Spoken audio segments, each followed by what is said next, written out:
প্রিয় ছাত্রছাত্রীবৃন্দ, সরকারি তিতুমির কলেজের হিসাব বিজ্ঞান বিভাগের পক্ষ থেকে আমি ইব্রাহিম হাসান, প্রভাষক হিসাব বিজ্ঞান, তোমাদেরকে শুভেচ্ছা জানাচ্ছি।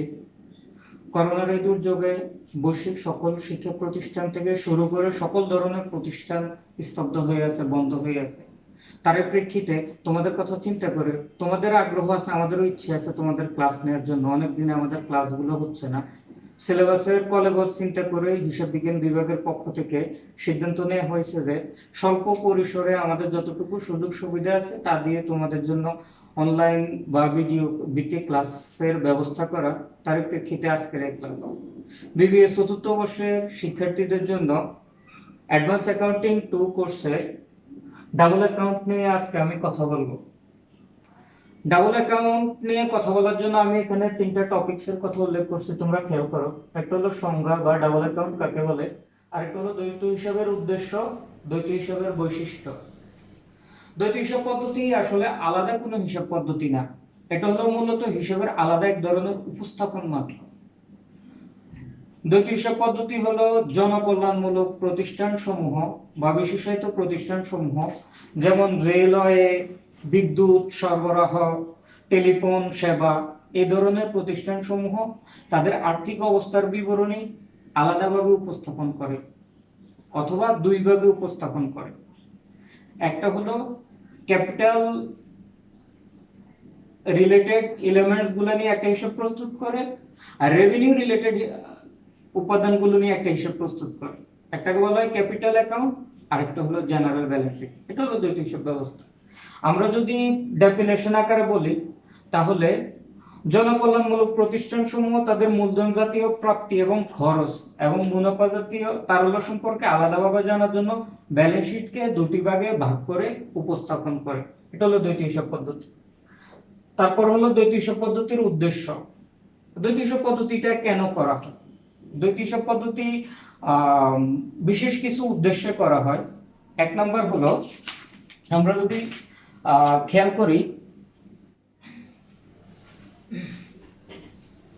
আমরা এক নম্বর উদ্দেশ্য বলতে পারি যে মূলধনের বিভিন্ন উৎস সম্পর্কে জানা, কোন কোন উৎস থেকে মূলধনগুলো সংগ্রহ করা হচ্ছে আর কোন কোন উৎস মূলধনগুলো ব্যবহার করা হচ্ছে, তবে মূলধনের উৎস সম্পর্কে জানা। 2 নম্বর হলো, যেহেতু বিশেষায়িত প্রতিষ্ঠানগুলোর জন্য করা হচ্ছে, বিশেষায়িত প্রতিষ্ঠানগুলো সাধারণত অটোনোমাস প্রতিষ্ঠান হয়, এগুলোর কোনো প্রতিযোগী বা প্রতিদ্বন্দ্বী থাকে না। এখন যদি বিশেষায়িত প্রতিষ্ঠানগুলোর আলাদা হিসাব ব্যবস্থা, হিসাব সংরক্ষণ করা না হয় বা নিয়ন্ত্রণ করা না হয়, তাহলে তারা যে কোনো পরিমাণ দাম নির্ধারণ করতে পারে যাতে জনকল্যাণের বিপরীত কিছু হতে পারে। এ কারণে 2 নম্বর উদ্দেশ্য হলো জনসেবা নিশ্চিতকরণ। তারপর 3 নম্বর হলো তারল্যের অবস্থা জানা। 4 নম্বর হলো মূলধন ও ঋণের অনুপাত জানা। অবচয় তহবিলের মাধ্যমে সম্পত্তি পুনঃস্থাপন। তারপর আসো দ্বৈত হিসাব পদ্ধতির বৈশিষ্ট্য। আমরা জানি যে কোনো বিষয়ের আলাদা আলাদা কিছু বৈশিষ্ট্যগত কারণে অন্য উপাদানগুলো থেকে তাকে পৃথক করা যায়। দ্বৈত হিসাব পদ্ধতি পৃথকীকরণের কিছু বৈশিষ্ট্য আছে। 1 নম্বর বৈশিষ্ট্য হলো দুটি অংশে উদ্ধৃত পত্র।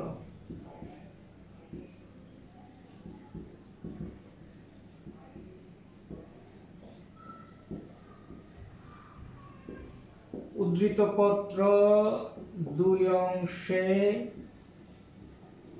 বিভক্ত।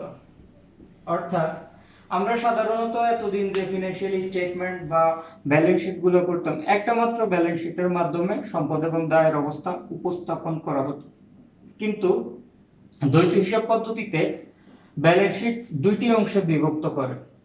ক্যাপিটাল রিলেটেড এলিমেন্টস গুলোর জন্য capital account, revenue, current asset, current লায়াবিলিটির জন্য আলাদা একটা জেনারেল ব্যালেন্স শিট। 2 নম্বর হলো রেভিনিউ অ্যাকাউন্ট এবং নেট রেভিনিউ অ্যাকাউন্ট প্রস্তুত। রেভিনিউ অ্যাকাউন্ট এবং নেট রেভিনিউ অ্যাকাউন্ট, এখানে মূলত আয় ব্যয়ের জন্য একটা হিসাব প্রস্তুত করা হয় না, আয় ব্যয়ের জন্য 2টি হিসাব প্রস্তুত করা হয়। একটাকে বলা হয় রেভিনিউ অ্যাকাউন্ট আর একটাকে বলা হয় নেট রেভিনিউ অ্যাকাউন্ট।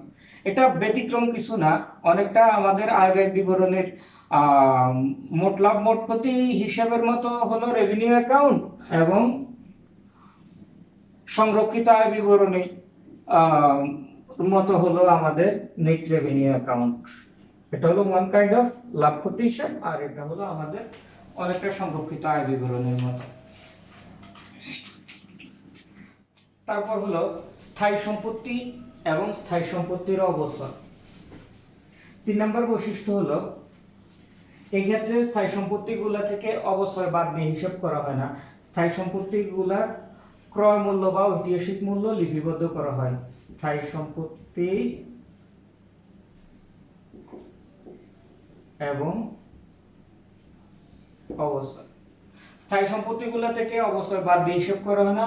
প্রতি বছরের অবশ্যই কিন্তু ধার্য করা হয়। অবশ্যইগুলো দিয়ে আলাদা একটা তহবিল প্রস্তুত করা হয়, তাকে বলা হয় অবশ্যই তহবিল বা depreciation fund. Depreciation fund balance শিটে উপস্থাপন করা হয়। তারপর হলো ঋণপত্র ও ঋণের সুদ। ঋণপত্র এবং ঋণের সুদ। ঋণপত্রের মাধ্যমে যখন মূলধন সংগ্রহ করে সেটা মূলধনের একটা অংশ হিসেবে দেখানো হয়, আর ঋণপত্রের যে সুদ, ঋণপত্রের সুদগুলো আমাদের নেট রেভিনিউ অ্যাকাউন্টে উপস্থাপন করা হয়। অবহার এবং অধিহার। আমরা জানি যে শেয়ার, ঋণপত্র, শেয়ার, ডিবেঞ্চার ইত্যাদির সমমূল্যে বিক্রি করতে পারে, অধিক মূল্যে বিক্রি করতে পারে, কম মূল্যে বিক্রি করতে পারে। সমমূল্যে বিক্রি করলে তো কোনো সমস্যা নেই, কিন্তু যখন অধিক মূল্যে বিক্রি করে অতিরিক্ত অংশটুকুকে বলা হয় অধিহার, আর কম মূল্যে বিক্রি করলে কম অংশটুকুকে বলা হয় অবহার। ঋণপত্র এবং শেয়ারের অধিহার এবং অবহার এখানে হিসাবভুক্ত করা হয়। নবায়ন খরচ। আমাদের স্থায়ী সম্পত্তির নবায়ন ব্যয়কে রেভিনিউ অ্যাকাউন্টে সাধারণত দেখানো হয়। যদি অতিরিক্ত হয়ে যায়, অতিরিক্ত অংশটুকুকে ক্যাপিটাল অ্যাকাউন্টে ট্রান্সফার করা হবে। ফিকটিশিয়াস অ্যাসেটস, অলিক বা ভুয়া সম্পত্তির উপস্থাপন। প্রাথমিক খরচ, পার্লামেন্ট প্রিলিমিনারি এক্সপেন্স, তারপরে আমাদের শেয়ার ও ঋণপত্রের বাটা ইত্যাদি আমাদের অলিক বা ভুয়া সম্পত্তি। এই অলিক বা ভুয়া সম্পত্তি আমাদের ক্যাপিটাল অ্যাকাউন্টে সরাসরি ডেবিট করা হয়।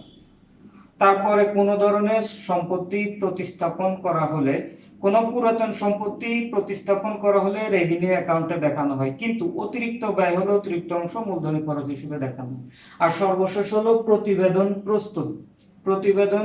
আর্থিক বিবরণীগুলোর প্রতিবেদন প্রস্তুত করার সময় এটার সাথে বিভিন্ন তথ্য উপাত্ত বা পরিসংখ্যানিক ডাটা অ্যানালিসিস করা হয় এর সাথে সাথে।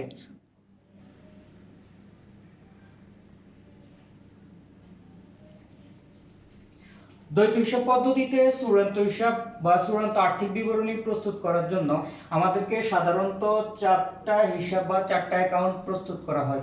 1 নম্বর হলো রেভিনিউ অ্যাকাউন্ট, 2 নম্বর হলো নেট রেভিনিউ অ্যাকাউন্ট, 3 নম্বর হলো ক্যাপিটাল অ্যাকাউন্ট, 4 নম্বর হলো জেনারেল ব্যালেন্স শিট।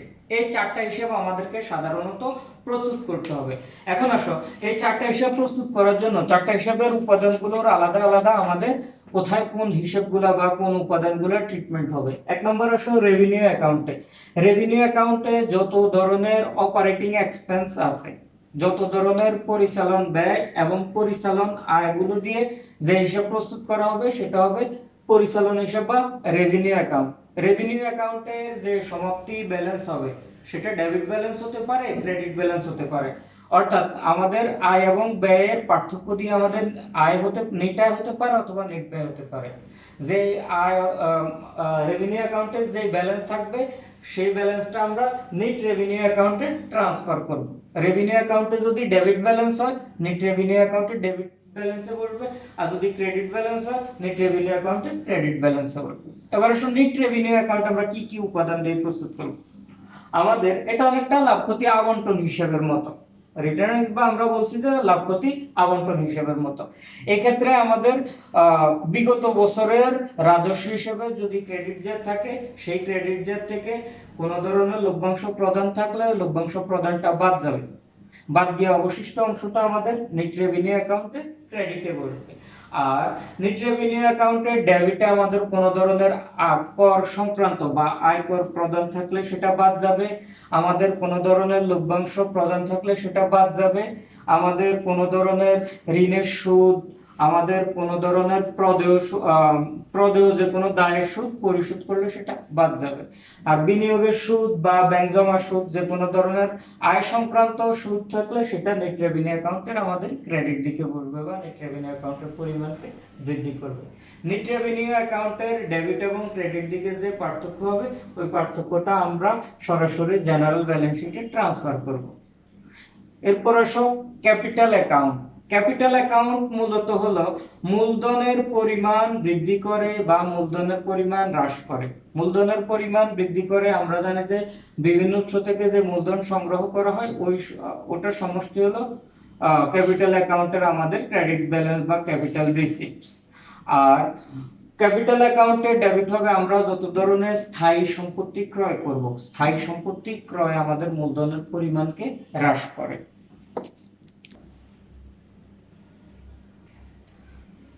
তোমরা খেয়াল করো, আমরা বলেছি যে জনকল্যাণমূলক প্রতিষ্ঠানগুলোর হিসাব পদ্ধতিটা বিশেষভাবে উপস্থাপন করা হলো দ্বৈত হিসাব পদ্ধতি। জনকল্যাণমূলক প্রতিষ্ঠান বলতে বিদ্যুৎ সরবরাহকারী প্রতিষ্ঠান, ট্রান্সপোর্টেশন সার্ভিস, টেলিফোন সার্ভিস ইত্যাদি। বিদ্যুৎ সংক্রান্ত প্রতিষ্ঠানগুলোর হিসাব পদ্ধতিকে বলা হয় ইলেকট্রিক কোম্পানিজ অ্যাকাউন্ট। ট্রান্সপোর্টেশনের মধ্যে railway companies account.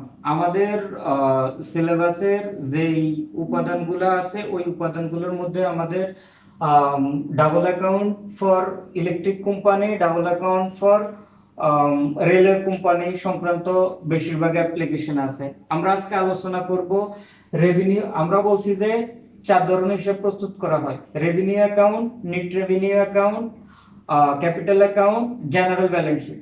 Revenue account আজকে আমরা আলোচনা করব revenue account for electric company, বিদ্যুৎ সরবরাহকারী প্রতিষ্ঠানের রেভিনিউ অ্যাকাউন্ট। এখন আসো বিদ্যুৎ সরবরাহকারী প্রতিষ্ঠানের রেভিনিউ অ্যাকাউন্ট। আমাদের রেভিনিউ অ্যাকাউন্টের চকগুলো হবে এরকম। এদিকে আমরা এক্সপেন্সগুলো, এদিকে আমরা রেভিনিউগুলো লিপিবদ্ধ করব, এদিকে আমরা এক্সপেন্সগুলো লিপিবদ্ধ করব। এগুলোকে আমরা রেভিনিউ লিখতে পারি অথবা অ্যাকাউন্টস টাইটেল বা হিসাব শিরোনাম লিখতে পারি। আর আমাদের টাকার কলাম একটা দিতে পারি। কোন ধরনের আমাদের ওয়ার্কিং নোটস থাকলে সেটা আমরা আলাদা হিসাব করব অথবা ইনার কলামে আমরা হিসাব করে দেখাবো। এখন আসো ইলেকট্রিক কোম্পানির রেভিনিউ অ্যাকাউন্টের মধ্যে প্রথমে আমরা যদি ইলেকট্রিক কোম্পানি কি কি উৎস থেকে আয় করে আয়ের উপাদানগুলো যদি আমরা বিবেচনা করি, খেয়াল করো, সর্বপ্রথম হলো সেল অফ এনার্জি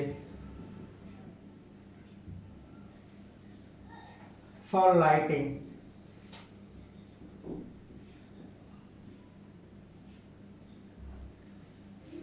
আলো উৎপাদনের জন্য বিদ্যুৎ সরবরাহ করা বা বিদ্যুৎ শক্তি বিক্রি করা।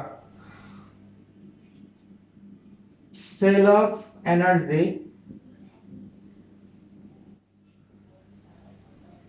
ফর পাওয়ার, শক্তি উৎপাদনের জন্য বিদ্যুৎ শক্তি সরবরাহ করা। কোন ধরনের বিশেষ চুক্তিতে sale of energy for special contract.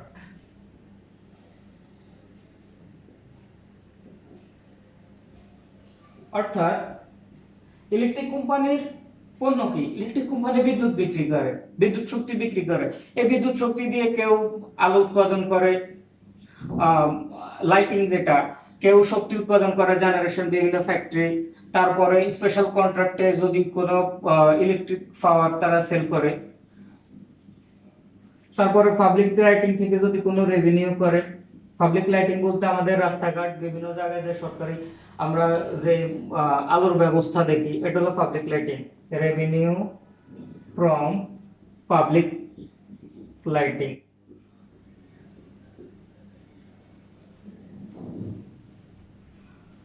Rent of meters, meter থেকে যে ভাড়া পাওয়া যায়, rent of meters. Rent of transformer fee.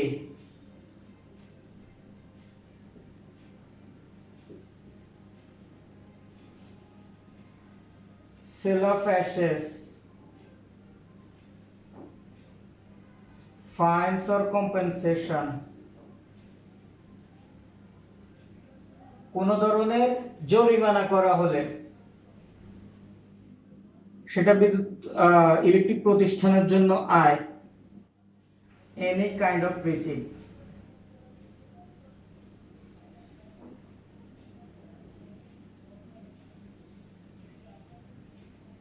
by supplying power।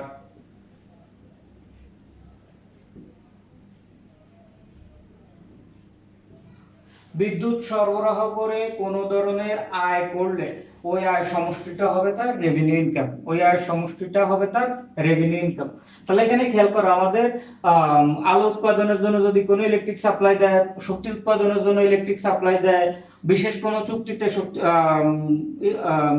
Electric power supply দেয়, পাবলিক লাইটিং থেকে কোনো রেভিনিউ করে, কোনো ধরনের অনিয়ম থেকে যদি কোনো জরিমানা করা হয়, জরিমানাটাও ইলেকট্রিক কোম্পানির জন্য একটা আয়। এখন আমাদের ব্যয়ের উপাদানগুলো খেয়াল করো। ইলেকট্রিক কোম্পানির আয়ের যেমন উপাদান আছে, আমরা জানি যে আয় উপার্জন করতে হলে কিছু কিছু ক্ষেত্রে ব্যয় সংগঠিত হয়। ব্যয়ের মধ্যে এখন খেয়াল করো, 1 নম্বর আছে আমাদের জেনারেশন অফ ইলেকট্রিসিটি। ইলেকট্রিসিটি উৎপাদন বা জেনারেশন করতে, তৈরি করতে কিছু খরচ আছে। আমাদের এই ক্ষেত্রে জ্বালানি লাগে, কয়লা লাগে, এটা আনয়ন করা লাগে, ফুয়েল লাগে, লোডিং আনলোডিং কস্ট আছে, ওয়েস্টেজ আছে, তেল ভিত্তিক উৎপাদন হলে অয়েল লাগে, বিভিন্ন ধরনের উপাদানের সমন্বয়ে আমাদের বিদ্যুৎ উৎপাদন হয়। তারপর হলো ডিস্ট্রিবিউশন অফ ইলেকট্রিসিটি, বিদ্যুৎটা সরবরাহ করার জন্য একটা ব্যয় হয়। উৎপাদন স্থল থেকে গ্রাহকের নিকট পৌঁছানো পর্যন্ত বিভিন্ন মাধ্যমে পৌঁছাইতে হয়, এটার জন্য আমাদের একটা ব্যয় আছে, এটা হলো ডিস্ট্রিবিউশন এক্সপেন্স বা distribution of electricity. Public lamps, public lamps খেয়াল করো, এখানে পাবলিক ল্যাম্পস ব্যয়, আবার এদিকে পাবলিক লাইটিং আয়। পাবলিক ল্যাম্পস বলতে আলোর ব্যবস্থা করার জন্য আমরা জানি যে lighting stand, light, electric supply, বিভিন্ন ধরনের সরবরাহ সরঞ্জামের সমন্বয়ে পাবলিক লাইটিং করা হয়, ওই খরচগুলো হলো পাবলিক ল্যাম্পস। এছাড়া রেন্ট, রেটস, ট্যাক্স, বিভিন্ন জায়গায় বিদ্যুৎ সরবরাহের সুবিধার জন্য আমাদের বিভিন্ন জায়গা বা প্রতিষ্ঠান ভাড়া নিতে হয়, ওটার ভাড়া ট্যাক্স দিতে হয় গভর্নমেন্টকে একটা নির্দিষ্ট হারে। যেহেতু এটা একটা আমরা বলতেছি স্পেশাল কোম্পানি, তাহলে গভর্নমেন্টকে একটা নির্দিষ্ট হারে ট্যাক্স দিতে হয়। ম্যানেজমেন্ট এক্সপেন্স, এটা ব্যবস্থাপনার জন্য আমরা জানি যে ব্যবস্থাপনার জন্য ব্যবস্থাপনা কর্তৃপক্ষ থাকে, ওই ব্যবস্থাপনা কর্তৃপক্ষের পিছনে প্রতিষ্ঠানকে ব্যয় করতে হয়। আইন, ল চার্জ, আইন সংক্রান্ত ব্যয়। ডেপ্রিসিয়েশন, বিভিন্ন ধরনের স্থায়ী সম্পদের সমন্বয়ে যে বিদ্যুৎ সরবরাহ ব্যবস্থা নিরবিচ্ছিন্ন হয়, ওই স্থায়ী সম্পত্তিগুলোর একটা নির্দিষ্ট অবস্থায় ধার্য করতে হয়। এছাড়া কোন ধরনের স্পেশাল কোনো চার্জ যদি থাকে, রিপেয়ার এন্ড মেইনটেনেন্স, স্থায়ী সম্পত্তি দীর্ঘদিন ব্যবহারের জন্য প্রয়োজন অনুযায়ী এটাকে রিপেয়ার বা মেইনটেনেন্স করতে হয়। রেভিনিউ অ্যাকাউন্ট অফ ইলেকট্রিক কোম্পানির এদিকে হলো রেভিনিউ বা ইনকাম গুলা, এদিকে হলো এক্সপেন্ডিচার গুলা। রেভিনিউ এবং এক্সপেন্ডিচারের যে পার্থক্য বা ব্যালেন্স, ওই ব্যালেন্স যদি ক্রেডিট ব্যালেন্স হয় তাহলে balance carry two net revenue account, net revenue অ্যাকাউন্টে ক্রেডিট দিকে বসবে। আর যদি উল্টোটা হয়, ডেবিট ব্যালেন্স বড়, খরচের আইটেম বড় হয়, তাহলে সেটা নেট রেভিনিউ অ্যাকাউন্টে ডেবিট দিকে বসবে। এটা হলো আমাদের ইলেকট্রিক কোম্পানির রেভিনিউ অ্যাকাউন্ট। তাহলে ইলেকট্রিক কোম্পানির রেভিনিউ অ্যাকাউন্টে ইলেকট্রিক কোম্পানির যত ধরনের আয়ের উপাদানগুলো ক্রেডিট দিকে বসবে, ব্যয়ের উপাদানগুলো ডেবিট দিকে বসবে। আয় এবং ব্যয়ের পার্থক্যগুলো যদি আয় বেশি হয় তাহলে নেট রেভিনিউ অ্যাকাউন্টে ক্রেডিটে বসবে, ব্যয় বেশি হলে নেট রেভিনিউ অ্যাকাউন্টে ডেবিটে বসবে।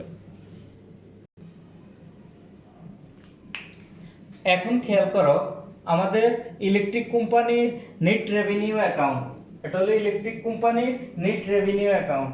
নেট রেভিনিউ অ্যাকাউন্টে এদিকে হলো ডেবিট দিকে হলো এক্সপেন্স গুলো, আর ক্রেডিট দিকে হলো ইনকাম গুলো। ক্রেডিট দিকে দেখো, ইনকামের মধ্যে সর্বপ্রথম হলো last year balance. Last year balance বলতে বিগত বছরে আমাদের নেট রেভিনিউ অ্যাকাউন্টের যদি কোনো ব্যালেন্স দেয়া থাকে সেটা হলো লাস্ট ইয়ার ব্যালেন্স। আর লাস্ট ইয়ার ব্যালেন্স থেকে যদি বিগত বছরের নেট রেভিনিউ অ্যাকাউন্ট থেকে বিগত বছরের কোনো ধরনের ডিভিডেন্ড পেইড করা হয়, অর্থাৎ কোনো ধরনের লভ্যাংশ শেয়ার হোল্ডারদেরকে পরিশোধ করা হয়, তাহলে সেটা বাদ দিয়ে অবশিষ্ট অংশটুকু এখানে আসবে। এরপর 2 নম্বর হলো revenue account balance of current year, চলতি বছরের রেভিনিউ অ্যাকাউন্টের ব্যালেন্স। চলতি বছরের রেভিনিউ অ্যাকাউন্টে ব্যালেন্স। আমরা সর্বপ্রথম যে রেভিনিউ অ্যাকাউন্ট করেছি ওই রেভিনিউ অ্যাকাউন্টে যদি কোনো প্রফিট বা লাভ হয় তার ব্যালেন্স। তারপর 3 নম্বর হলো ইন্টারেস্ট অন ব্যাংক ডিপোজিট।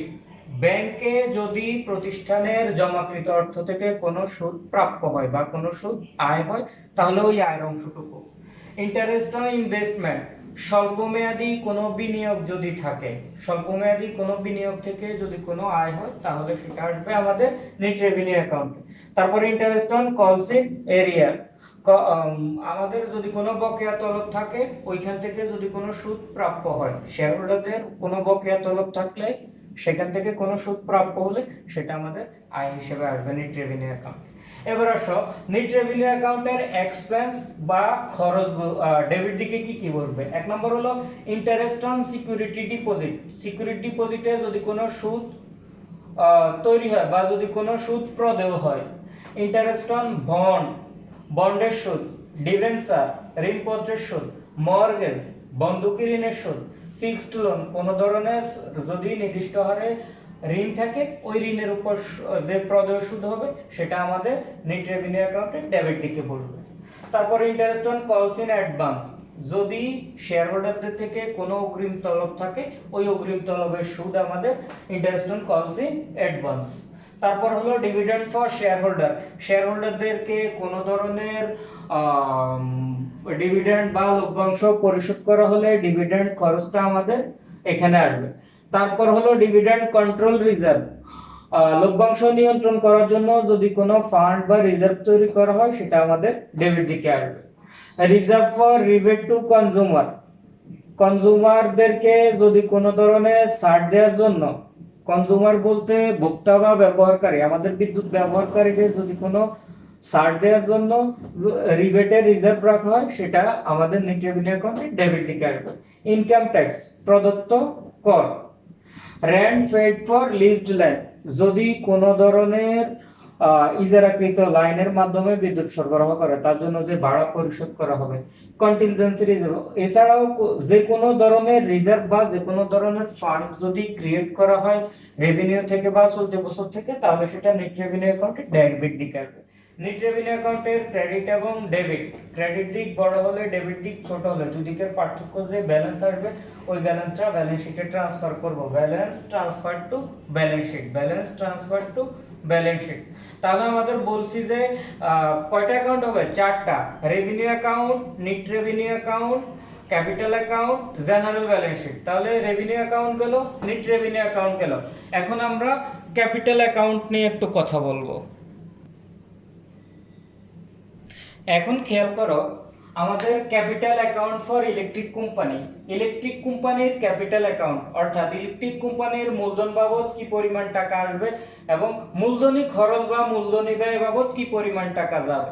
এটার চকটা একটু ভিন্ন রকম হবে। খেয়াল করো আমাদের টাকার কলাম কিন্তু 3টা করে আছে।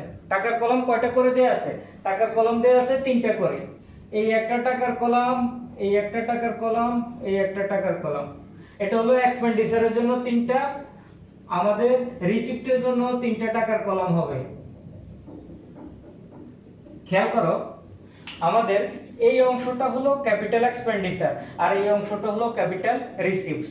সর্বপ্রথম আসো ক্যাপিটাল এক্সপেন্ডিচারের দিকে। খেয়াল করো ক্যাপিটাল এক্সপেন্ডিচারে আমাদের সর্বপ্রথম হলো প্রিলিমিনারি এক্সপেন্স, কোন ধরনের প্রাথমিক ব্যয় যদি হয়, অর্থাৎ ক্যাপিটাল এক্সপেন্ডিচার বলতে কোম্পানির স্থায়ী সম্পত্তি বা অর্জনের জন্য যে ব্যয়গুলো হবে, বিজনেস এস্টাবলিশমেন্ট এবং স্থায়ী সম্পত্তি অর্জনের জন্য যে ব্যয়গুলো হবে, প্রিলিমিনারি এক্সপেন্স। এখানে 3টা টাকার কলাম। প্রথম কলামটা up to the end of previous year, পূর্ববর্তী বছর পর্যন্ত, অর্থাৎ যেই বছরের হিসাব আমরা উপস্থাপন করব তার আগের বছর পর্যন্ত কি পরিমাণ ছিল, up to the end of previous ইয়ার। তারপর হলো ডিউরিং দি ইয়ার, অর্থাৎ চলতি বছরে কি পরিমাণ ক্যাপিটাল এক্সপেন্ডিচার হলো। তারপর হলো টোটাল এক্সপেন্ডিচার, অর্থাৎ চলতি বছর সহ টোটাল কি পরিমাণ ক্যাপিটাল এক্সপেন্ডিচার হলো।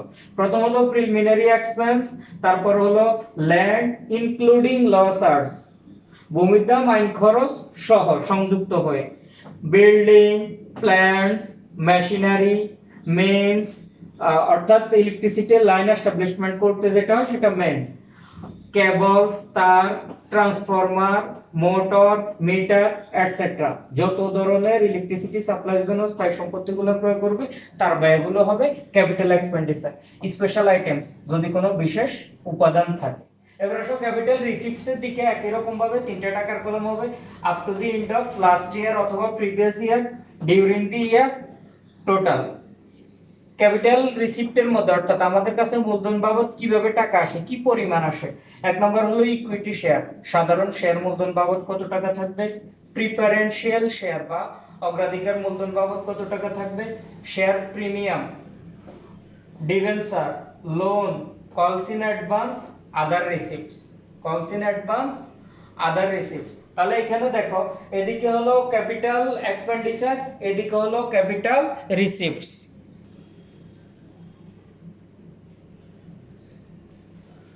তাহলে ক্যাপিটাল রিসিপ্টস সবগুলো উপাদান যোগ করলে টোটাল ক্যাপিটাল রিসিপ্টস এবং total capital expenditure, total capital expenditure এবং টোটাল ক্যাপিটাল রিসিপ্টস এর ব্যালেন্স সরাসরি জেনারেল ব্যালেন্স শিটে ট্রান্সফার হবে।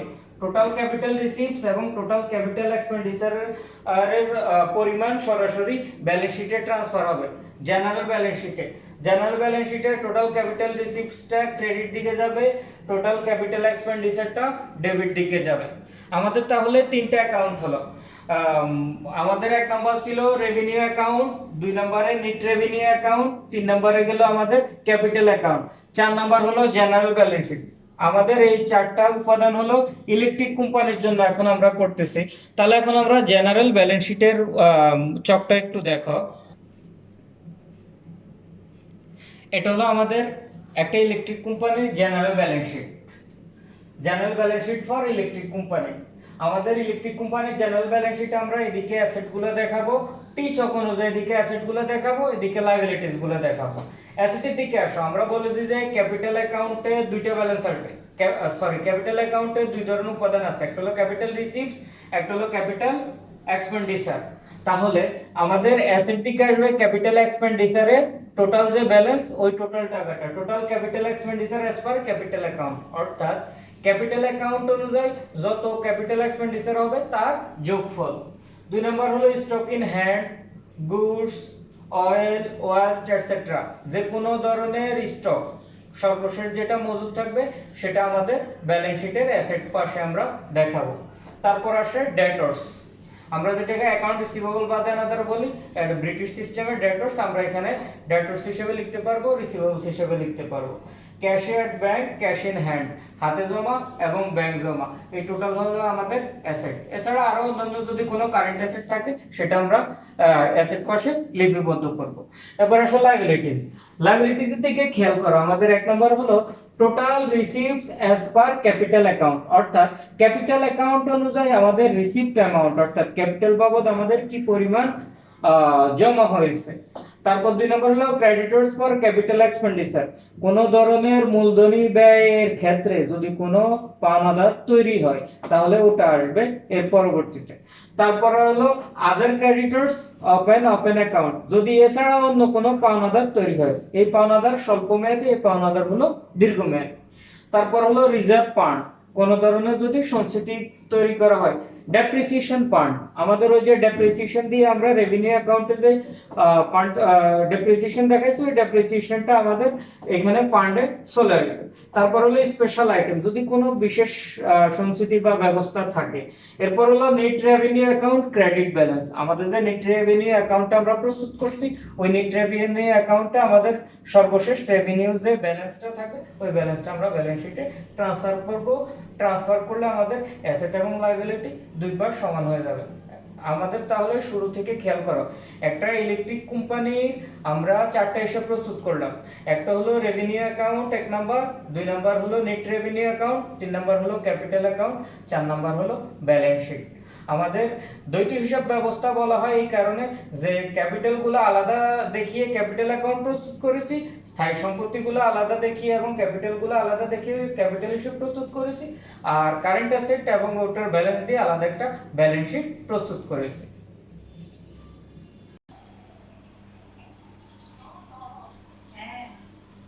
তো প্রিয় ছাত্রছাত্রী, প্রযুক্তিগত সীমাবদ্ধতার মধ্যে আমি যতটুকু সম্ভব চেষ্টা করেছি ডাবল অ্যাকাউন্টের একটা ইলেকট্রিক কোম্পানির পার্টগুলো নিয়ে তোমাদের সাথে কথা বলার জন্য এখন তোমরা এই লেকচার শিটটা দেখে এই লেকচার শিটটা দেখার পরে আমাদের এই ইলেকট্রিক কোম্পানির ডাবল অ্যাকাউন্ট প্রস্তুত করার জন্য যে বেসিক এলিমেন্টসগুলো সেগুলো তোমরা শিখবে ইনশাল্লাহ।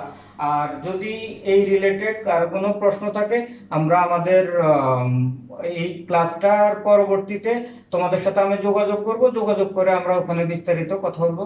সবাই ভালো থাকবে, সুস্থ থাকবে। আপাতত আমরা সবাই সবার জন্য দোয়া করব। আল্লাহ হাফেজ।